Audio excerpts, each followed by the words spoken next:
get that footage of Diddy? I figured most journalists would not disclose their sources. Does he know y'all have this in the doc? I would doubt he knows. So when this airs, that'll be the first time that his legal team, Diddy, that everybody knows that this footage is now seeing the light of day. Perhaps. So this one night, 50 called me up, and they got him on the phone, man. He was just talking. We was talking about old time shit. Sit down with Black Hands, sit down with with Puff Kids, the whole Puff situation, and this documentary that he's going to be doing.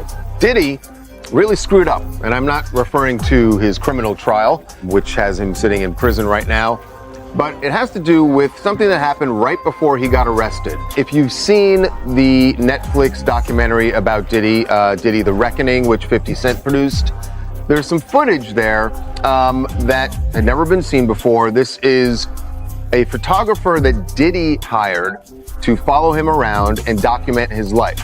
That footage ended up going to 50 Cent. And maybe that's what Snoop went through, I don't know. But let the people know, because it was too early back then. Pac just had died. When 50 Cent released his Netflix documentary, Sean Combs, The Reckoning, most people thought it would focus only on Diddy. At first, that seemed true. The documentary showed his rise, his influence, and his eventual downfall. But soon after its release, the conversation online shifted. Social media started pulling Snoop Dogg into the discussion, even though he was not a focus of the film. Rumors spread saying Snoop was silent for a reason, protected from criticism, or missing because certain information was left out of the documentary. These claims grew when comments from Gone Deal and others were taken out of context. Old interviews, unclear video clips, and secondhand audio were stitched together to support much bigger claims than the facts allowed. As usual, social media turned speculation into certainty. Silence was treated as guilt, and people became convinced another major exposure was coming. But when the noise is removed, the claims fall apart. Most of them are based on recycled conversations and exaggerated interpretations, not real proof. This breakdown looks at how the rumors started, what was actually said, what the documentary showed and did not show, how Snoop responded, and where the clear line is between what is confirmed, what is denied, and what is still unproven. From his podcast with Dave Mays, and he's speaking on, Tupac and Snoop being cool, and how, after Tupac got killed, Snoop started hanging out with Diddy. And, he also speaks on how, Snoop, he did the Steve Harvey show with Diddy after Tupac got killed. Check this out. Okay.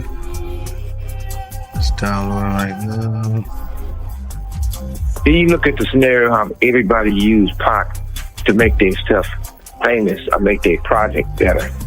You got people who use their songs for Pac and tell them how much they love Pac, but they do songs for Puffy. You got Steve Harvey a bit that, this motherfucker telling, well, Pac, according to everybody else, he brings Snoop and Puffy on there and say, these are dudes who's running this in the East Coast, West Coast. What's up, Snoop? What's up, huh? Hey, whoa. Wait a minute, fellas here. Hold on. I know all about this East Coast, West Coast rivalry thing here, but we in Chicago now. This rivalry stuff, we gotta stop it, man. We stop that, we stop a lot of this violence. Yo, Steve, check this, man. All that East Coast, West Coast stuff is a bunch of media hype. It's been my dog from day one, you know what I'm saying? It's all good between me and him. That's my peoples. Real, that's what we came in for. We came in to light it up and ride it up. We never used your hand. Now, Pac, if you love Pac so much, how you with the motherfucker that everybody say got something to do with the first get down that happened to Pac in New York, then the second one. What you think about Suge comments? And I never asked you this before, but did you have an issue with Snoop hanging out with Diddy after Tupac got killed? I always felt that was wrong. I'm gonna just keep it real. I'm talking about from that, like now, okay, you know what I mean? I'm 46, Snoop probably early 50s. If he figured out now, he might go by the opinion like, okay, Puffy had nothing to do with Pac, we grown now. If he wanna be his friend, no problem. But back then, that was just awkward. You know what I mean? And the reason why it was awkward to me that I never even like it because you knew how Pac felt about this individual. You know what I mean? Even if you don't agree with him, you probably could have said, you know what, I probably ain't gonna come out, publicly with this, because until things clear up, so I really know, I could be certain that, they didn't have nothing to do with Pac. But it's like, it was no, okay, it is what it is. So that I never really respected that back then. So you had an issue with it. You didn't like it. Never really liked it. It just was a strange look, because you was Pac boy. You know what I mean? Puffy, it's clear they had some issues with Pac. And Pac died, and all of a sudden you chilling with Puffy. Back then, it just, okay, now you can say what you want. You go all grandfathers, I guess. You know what I mean? That's different now. But back then, I think it was weird. It was tasteless. You know what I mean? It didn't seem like you really had that much love for Pac. You could have just, you know what I mean? Unless he pressured them or like questioned Puffy, like, yo, what's up with this? What's up with that? Then you could say, you know what I mean? Snoop Dogg's name never appeared in court documents, indictments, or the federal case that led to Diddy's conviction. Still, online narratives pushed him into serious claims without solid evidence. This did not come from facts, but from history. Snoop has been in the music industry for decades, overlapping with powerful figures during a chaotic era in hip-hop. After the documentary aired, comments from a former insider were loosely interpreted to suggest that some people were uncomfortable because not everything made it into the final cut. That single idea was enough to spark widespread speculation. Rumor-driven platforms claimed material was intentionally withheld to prevent bigger fallout. Industry connections were treated as suspicious, and visibility became a reason for blame. Old clips, reused interviews, and unverified claims were presented as proof. Silence was framed as guilt, and association was mistaken for involvement. But when each piece is examined closely, none of it shows wrongdoing. It only shows that he worked in the same industry at the same time as others who are now under investigation. Like, I believe somebody mentioned that they seen a video with me and the dude Prodigy, or one of the dudes from My Deep, as if I was with. They don't know the backdrop of that. I went to his hotel room ready to fight. Like, bro, I'll fight everybody in that room one-on-one. Even if I lose, it doesn't matter. The Outlaws was with me. My homie Tiny, the Mexican homie, was with me. I didn't go there and say, let me get in a video with these guys.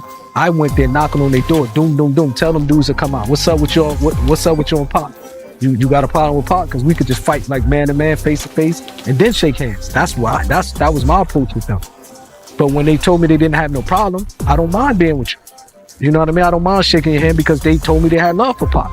So that's different. You know what I mean? If he come out and say, well, I already, I questioned Puffy about it. I believe that he didn't, he loved Pac. That's my opinion. I can move the way I want to move. So when people try to, I noticed somebody, I think on your page do that. Well, Napoleon was in the video with Mobb Deep. They don't know how I got in that video with Mobb Deep. You know what I mean? I pulled up on him but I'm the type of person, I never been a bully type of person. You know what I mean? If I talk to a person like a man and they tell me face to face, look, I got love for Pac, I'm comfortable to know if I can look in their eyes, if I believe what they said, I have the right to say, okay, no problem, I believe you. You know what I mean? And maybe that's what Snoop went through, I don't know. But let the people know, because it was too early back then. Pac just had died. You know what I mean? Like, he have the right to say, the reason why I'm rolling with Puffy, I questioned him about my homie, he gave me this answer. So then he did what he had to do, but it just, you know what I mean? I never really agree with that, to be honest. The same way I couldn't be on the stage with him. When they wanted to do that tribute, I just couldn't do it. Like, I really felt in my heart, like, man. This is where the real danger begins. When being nearby is treated as proof, suspicion replaces facts. Each repost moves the story further from reality. Loud claims gain attention, even when they are weak.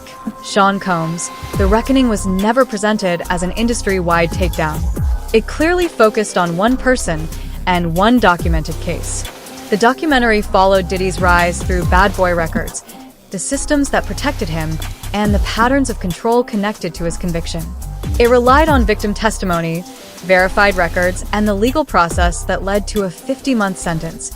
What the film did not do was accuse people without evidence.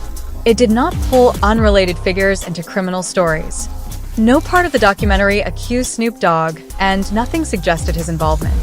Claims that footage or names were hidden to protect anyone remain in proven speculation.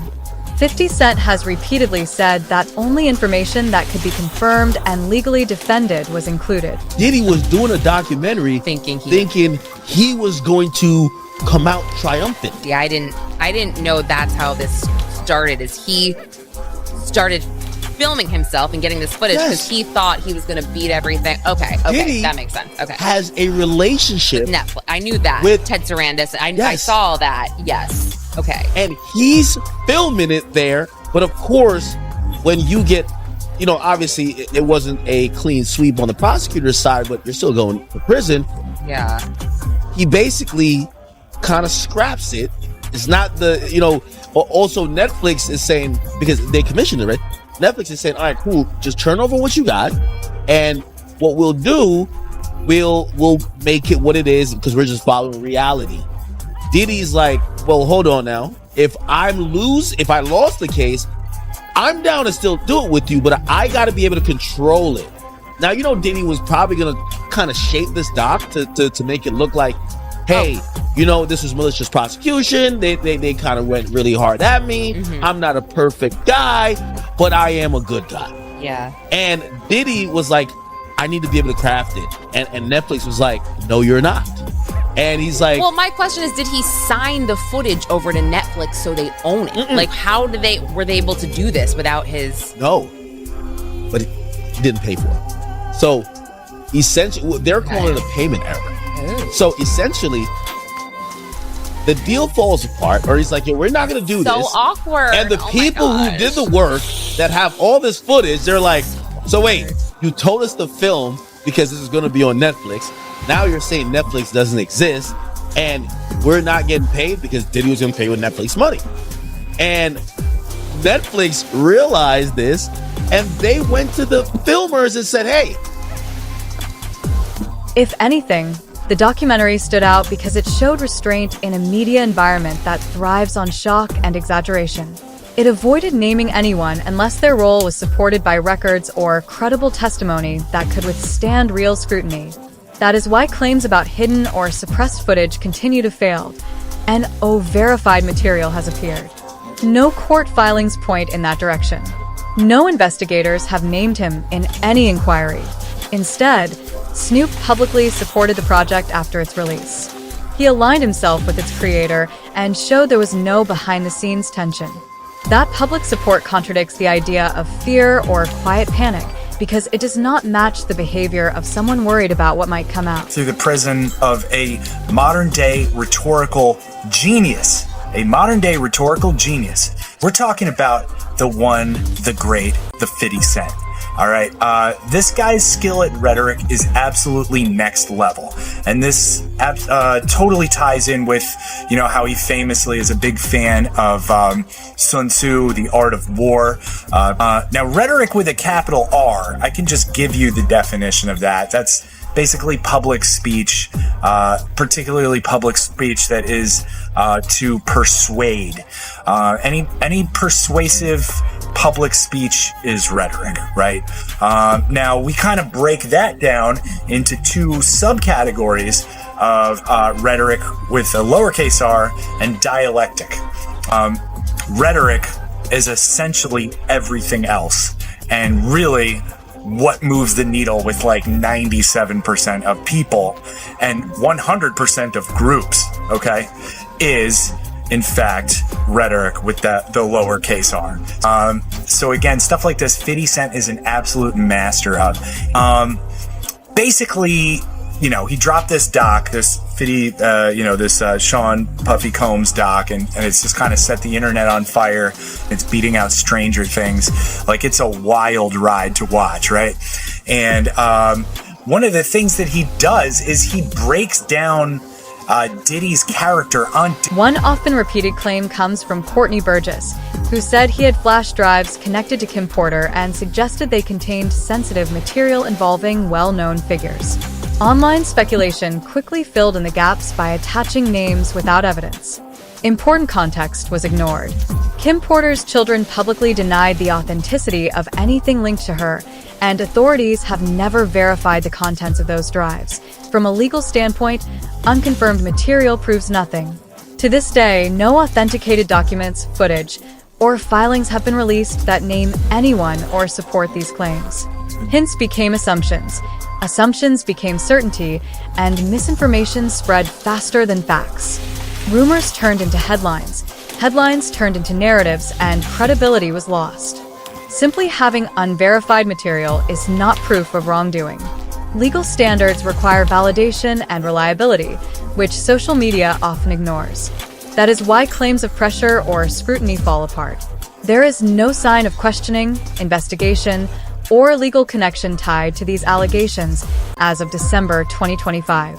Because he wanted them to, both Suge and Pac. In the car? They only Pac, and they don't Suge. So allegedly, they got paid $500,000. The $500,000 was paid to the guy on the right, all the way to the right. You see the guy on the right, Corey? He's the one allegedly that got the $500,000. And that money never went to Keefe or anybody else. The guy on the left is the one that stole the chain, the chain, which was a Death Row Records chain. That's a way of saying I got your rapper's chain. Because if you were one of the guys, Death Row. So long story short, this whole thing is in recording that he said this. So what does Diddy do? Rob, can you pull up this song? It's a song called Black Rob, featuring Mark Curry and Mario Winans. If you can just type in lyrics, okay? So he gets $1 million. Can you go to the lyrics? And Diddy's in the lyrics when he gets started. Go a little bit lower. Can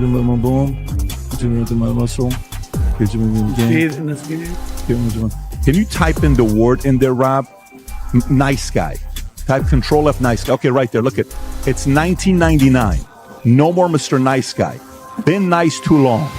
I'm just gonna start making y'all blank disappear. Man, first I'm gonna take your records off the radio.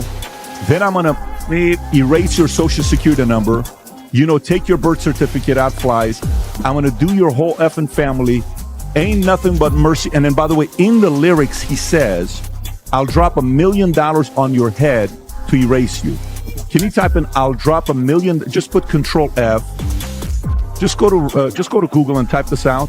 I'll drop $1 million on your head. I'll drop $1 million on your head and just put Diddy next to it. Right there. See, it says Black Rob. What song came up?